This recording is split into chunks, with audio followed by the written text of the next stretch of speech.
बिस्मिल्लाहिर्रहमानिर्रहीम अस्सलामु अलैकुम। दोस्तों, मोहम्मद आमिर क्या है और क्या मोहम्मद आमिर को आईसीसी T20 वर्ल्ड कप में कोई भी टीम के स्क्वाड में होना चाहिए या नहीं। ताहम मोहम्मद आमिर के हवाले से साबिक क्रिकेटर जो कि एक ब्रांड है, उनके ख्यालात क्या है, उन्होंने क्या कहा, आज की ज़ेर नज़र वीडियो में आप भाइयों को इसी बारे में बताएंगे। मगर मजीद तफसील में जाने से पहले इस वीडियो को लाइक करें और कमेंट सेक्शन में आप भाई मुझे इतना जरूर बताएं क्या मोहम्मद आमिर को दोबारा से कौमी स्क्वाड में शामिल करना चाहिए या नहीं।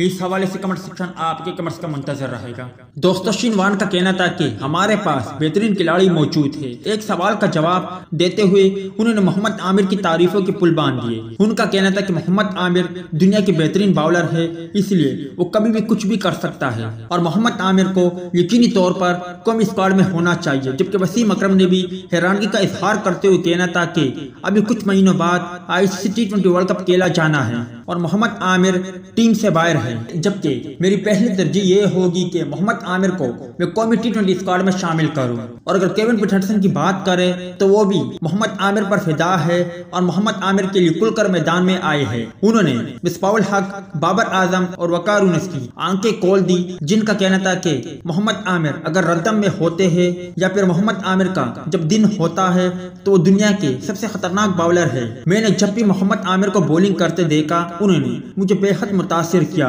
और वो दुनिया की बेहतरीन बाउलर है। उम्मीद है दोस्तों कि आज के मुख्तसर वीडियो भी आप भाइयों को पसंद आई होगी। इस अपडेट के मुतालिक अपनी राय का